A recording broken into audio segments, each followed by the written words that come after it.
Hey, what up everybody? This is Curtis Spivey from Team ABU Games, and today we're going to be talking about another bargain budget build.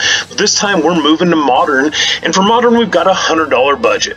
But before we get started, don't forget you can pick up any of the cards you need for this deck and more right at ABU's website at abugames.com. And if you want more MTG strategy videos like this, be sure to hit that subscribe button. Don't be afraid to ask questions or hit me up in the comments. Now let's get started. So the first deck we have, well, we're kind of waiting for cards to get released for our new Allegiance set, is a Modern Mono-White Martyr deck. So what's Mono-White Martyr? Really is kind of a control deck in Modern, and able with our lovely Ultimate Masters release to get this under $100 to be able to pick up and really be competitive at your local Modern events. So let's go ahead and start with the first card on here. We've got the Kami of the False Hope. It's a 1-mana 1/1 spirit, and you can sacrifice Kami of the False Hope, prevent all combat damage that would be dealt this turn. And there's two of them in here. This is really your early game kind of hold off. If you have anything with like infect creatures or decks where you're just going to be rushing down with damage, burn even can buy you a little bit of time. And a really good spot here. Good 1-drop, really fills in. But really kind of the card the deck's named after is, let's talk about the one there's a 4 of. That's the Martyr of Sands. For 1 white, you get a 1/1 human cleric, 1 colorless, and you reveal X white cards from your hand, sacrifice Martyr of Sands, you gain 3 times X for life. Now, yeah, this is one of the cards from Ultimate Masters. It's a common, but it was getting towards to be a couple bucks, so now only being changed, you can pick up a whole playset for less than $1 here at ABU. I mean, it's just a steal. It's a way to start playing this deck, and with this, since our whole deck's mono-white anyway, you can just keep recurring this, and there's going to be some themes with that, but really, this just gives you so much life, and really, the next card we're going to go into is part of the reason why we're running it. We're running 3 Serra Ascendant. It's a 1 white, 1/1 lifelink monk, and it has got, as long as you have 30 or more life, Serra's Ascendant gets +5/+5. It has flying, so a 6/6 flyer for 1, and that can really go into just turn 1 to turn 2 by sacrificing the Martyr of Sands and just having a 6/6 flyer. Even in Modern, that's going to be hard for the opponent to stop, especially a lot of decks that aren't running a Path to Exile. Getting a 6/6 off the tables a lot. If Burn has to throw 2 bolts at it, you're probably pretty happy with that. Let's keep going down the rest of the creatures in the 1-mana suite. We have got Thraben Inspector, a 1 white. When it enters the battlefield, investigate. So this puts a colorless clue artifact token onto the battlefield with pay 2 colorless, sacrifice an artifact, draw a card. This is a 1/2 human soldier. It was fantastic in Standard, and it just hasn't seen that much play in Modern except for kind of these taxes decks. Like this one, little controlling. And a really good pickup on this one. Can give you just a draw late game, especially if you recur it. 2 mana feels like a lot, but if you're already controlling the board, what this deck's trying to do, it gives you a ton. So the next one is an old friend from Standards Forgotten, is Squadron Hawk. It's 1 white and 1 colorless for a 1/1 bird, and it's got flying, and when Squadron Hawk enters the battlefield, you may search your library for up to 3 cards named Squadron Hawk, reveal them and put them into your hand, then shuffle your library. Now, not only is this card awesome and evasive, you can really just push through just those points of damage and pinging through. The fact that you can get Martyr Sands after you've already gone through and used a lot of your deck, and you can just refill it to gain a ton of life to stabilize just by getting 3 other Squadron Hawks when you play 1, just such an awesome piece of this deck. Next creature we have is a 3 of, and we've got a Ranger of Eos. It is a 3 colorless, 1 white human soldier. He's a 3/2, and when he enters the battlefield, you may search your library for up to 2 creature cards with converted mana cost 1 or less, reveal them, and then put them into your hand. If you do, shuffle your library. So even if you haven't got your Serra's Ascendant, having 3 of these in here can let you pick up every card but the Squadron Hawk we talked about there. So you, like right there, you have 5 creatures between Serra Ascendant and Thraben Inspector, and another 6, so 11 different creatures you can pick up if you haven't drawn them all, which you probably haven't by that point. And Ranger of Eos can kind of help you get those again. Now, we do have some ways to put creatures back in our deck, so those 11 creatures can also be picked back up, and we'll talk about that in a little bit and how that ties in. And then one of our big pieces of recursion, because I did say we were a control deck, is we've got a Sun Titan. That is a 4 colorless, 2 white creature giant. It's a 6/6 and vigilance, and whenever it enters the battlefield or attacks, you may return target permanent card with converted mana cost 3 or less from your graveyard to the battlefield. Now, Sun Titan was a huge bomb in Standards past. It's still awesome in Modern. People like 6-drop, that's hard to cast. It is. But one thing about this deck is it does plan on going long. You've got the removal, you've got a bunch of stuff that can help you get there with the life that you've seen just from the Kami, the Martyr of Sands, just such a good thing on here. So let's go ahead and move on, and this deck actually is building on a budget, but we've still got some Planeswalkers. We've got 3 of them. We've got 2 Gideon of the Trials, just from recently rotated out Amonkhet, 1 colorless and 2 white, 3 loyalty Planeswalker, +1 until the end of turn, prevent all damage target permanent would deal, or 0, so until end of turn, Gideon Trials becomes a 4/4 human soldier creature with indestructible that's still a Planeswalker, and prevent all damage to be dealt to it. So we've got a beat stick on there, and you've also got something so you can hold down to get to that late game. And the last one, you get an emblem with as long as you control a Gideon Planeswalker, which we're running 3 of them. You can't lose the game, and your opponent can't win the game. So just kind of crazy combos. This can shut it off. Gideon has to be killed first, so it does kind of give you time to stabilize. So a whole bunch of awesome pieces here, and we definitely have catch-all removal in this deck, so Gideon's just such an awesome piece. That's why I run in 2 of them. Next is an old classic Gideon Jura. This is 3 colorless and 2 white. And he's got 6 loyalty to start, so starts with a ton, and his +1 is really what's really good against any other creature decks. It's +2. During target opponent's next turn, creatures that player controls attack Gideon if able. So they have to attack this Gideon. -2, destroy target tap creature that came at him if they didn't kill him. And the last one is kind of like the middle ability of Gideon of the Trials. It makes him a 6/6 though, with the same thing, can't have any damage done to him, and prevent it all, and he just attacks for 6, ends the game real quick. It's a 5-drop. In Modern, that's super expensive, so we really aren't going to go too crazy, but we do have 2 5-drops, but we're running 24 land in the deck, so we can get there.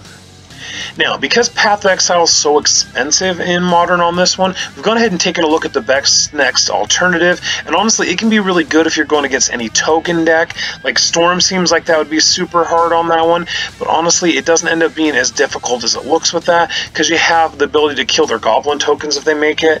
What Declaration of Stone does is for 1 white and 1 colorless, it exiles target creature and all other creatures its controller controls with the same name as that creature. That player investigates for each non-token creature exiled this way.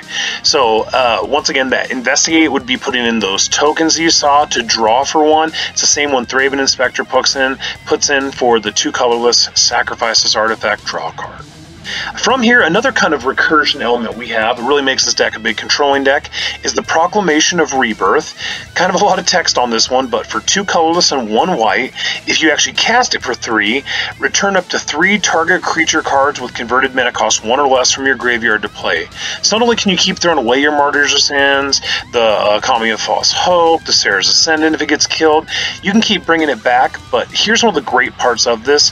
One of these Disenchant original forecast cards, for 5 colorless and 1 white, you can reveal the Proclamation of Rebirth from your hand, return target creature card with converted 1 or less from your graveyard to play. This may be done only during your upkeep and only once per turn. So if you're holding this and have 6 mana, you could recur something every single turn. Just a back-to-back Martyr of Sands can be back-breaking every upkeep. You're getting to do it for 6, sacrifice it for 1 because it does put it directly into play when you have 7. Just a ton of recursive elements in it. This is so awesome. You can cast early too if you need to, just to hold down the 4. Great card, awesome staple to have in this deck.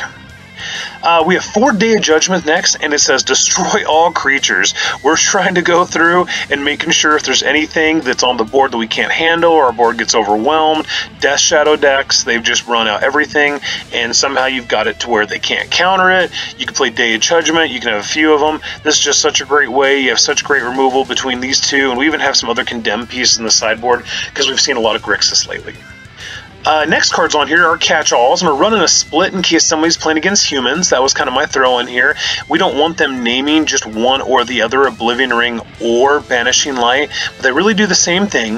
When Banishing Light enters the battlefield for 2 colorless and 1 white, exile target non-land permanent and opponent controls until Banishing Light leaves the battlefield. So you just remove anything that's causing you problems. The next one would be our lovely Oblivion Rings, and for this one, when Oblivion Ring enters it, exile another target non-land permanent. This one doesn't say opponents. I don't know why you'd hit your own. If you can think of something on there, it's great, but that's really the big difference. Same thing when this leaves play, return the exile card to the battlefield under its owner's control. So there was only 4 enchantments, and that was all of them. So let's go ahead and go on to the land. This will be the last part before we get to the sideboard. We have got a few awesome pieces on here. We've got an Emeria, the Sky Ruin, and this card comes into play tapped, and one of the big reasons we run 18 planes is at the beginning of your upkeep, if you control 7 or more planes, you may return target creature card from your graveyard to the battlefield. So if you can make it to the late game and hold down the fort, between that and the Proclamation, you continually get multiple creatures a turn. It is just such a beast to have this. This card is awesome, and just one of the big reasons to play them mono white. We're also running 2 of a Ghost Quarter for 1 colorless. It can add to its mana pool, and you can add a mana if you need it from it. But that's really not what this is made for. It's kind of with the Sun Titan and just trying to do the recursive things. You can just destroy a problematic land, and its controller may search his library for a basic land and put it in the battlefield, then shuffle his or her library. Just a catch-all land, any of those ones that are causing you problems in Modern. Could be anything from a search as Kanta that's been flipped on there, to any creature land. A lot of things of blue-white control you can grind out, which seems crazy, but this deck offers it. We run 2 more others, so the total of 6 lands that are not plains, and we run a Mistveil Plains, which for the longest time was super expensive, got up to like that $4 or $5 range. Another Ultimate Masters card kind of brought it back down to earth. Mistveil Plains is a plane, and when it comes into the battlefield, it gives it for 1 white, and so this can also work with Emeria, kind of the cool thing between it, because it says it's a plains. Now towards that 7 for 1 white, and if you tap it, put target creature card from your graveyard on the bottom of your library. Activate this ability only if you control 2 or more white permanents. So this can work with a ton of combos, putting back a removal piece that's gone, Day of Judgment, Ranger of Eos. You can go ahead and find more 1-drops if you had them all gone, or you just want to search for it.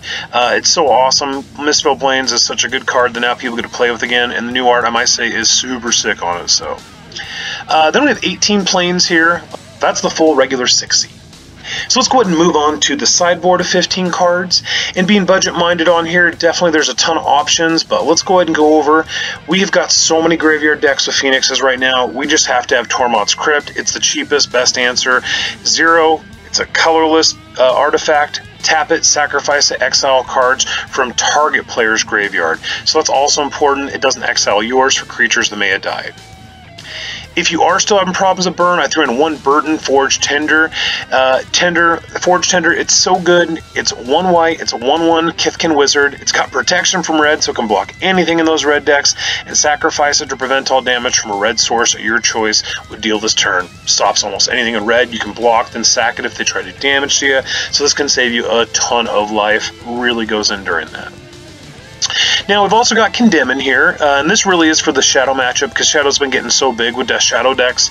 So it's an instant, put target attacking creature on the bottom of the owner's library. Its controller gains life equal to its toughness. 2 of them in here, just want to stop anything for those Death Shadow decks. And then I kind of have this new one of that's really super cool in this deck, and it's Isolate. And why Isolate's so cool is there's so many 1-mana permanents. This is one of my new favorite cards I had. This also comes in those burn decks. Exile target permanent with converted mana cost 1. Same with the Death Shadows decks on there. The fantastic part about this card is it exiles Death Shadows, Goblin Guide, Swift Spheres on there. So just so many different pieces. Also, I've kind of had it and I put it in during the Bogles along with the next card on here, just so you can exile target permanent. You can remove maybe the one thing they're about to try to suit it up and try to give it the ethereal armor, and you can take any of their 1-mana enchantments they try to equip to it. So just a lot of catch-alls, a lot of 1-mana spells in Modern that you have that you can just exile. Really like how this is flexible, awesome spot. We got 1 Blight Obedience in here. That's 1 colorless and a white. This one is an enchantment, and it's got Extort, so you can add this incremental life gain we've kind of gone through. Whenever you cast a spell, you may pay a white or a black, so it'll be only white. If you do, each opponent loses 1 life, and you gain 1 life. And then artifacts and creatures your opponent control enter the battlefield tapped. So if you're just trying to slow down aggressive decks as well, trying to get that extra bit of life gain, another awesome catch-all. From here, we've got 1 Celestial Purge to colorless and a white, exile target black or red permanent. Can be really good versus the Hollow One decks as well. The Phoenix deck is really the big part that I was trying to think of when I had it in there. Just need another way to get rid of an exile is such an important part. Honestly, at the end of the day, we could just end up needing more Celestial Purges, since I have seen so many of the Phoenix deck get big, and Isolate could be just changed out for that. Really close, same price on that one, maybe even cheaper, and just give you more flexibility. From there, we've got 1 Dawn of Hope. Card's been so awesome in Standard for me. 1 colorless and a white. Enchantment, whenever you gain life, you may pay 2 colorless. If you do, draw a card. And for 4 mana, create a 1/1 white soldier creature token with lifelink. This can be another big win con. Just such an awesome card. Really can kill it with things. Just another part I put in here for Modern. It's really over impressed me. And it's such an awesome thing to have. And the last but not least, just good old Disenchant. 1 colorless and white instant. Destroy target artifact or enchantment. Catch all. If you see any kind of deck in there in Modern that you're running into, tons run some random piece of enchantment. It just gives you that catch all with artifacts. So, alright everybody, well that's it for me, Curtis Spivey. Once again, I'm here with the bargain budget builds from Team ABU Games. Feel free to hit me up in the comments if you have any questions. Thanks for watching, and be sure to hit that subscribe button for more awesome MTG content. And don't forget to check out abugames.com for all your Magic needs. You can also go ahead and check me out on Twitter, and if you're following on there, I'll be at the MTG Beard, and I'd love to talk to you.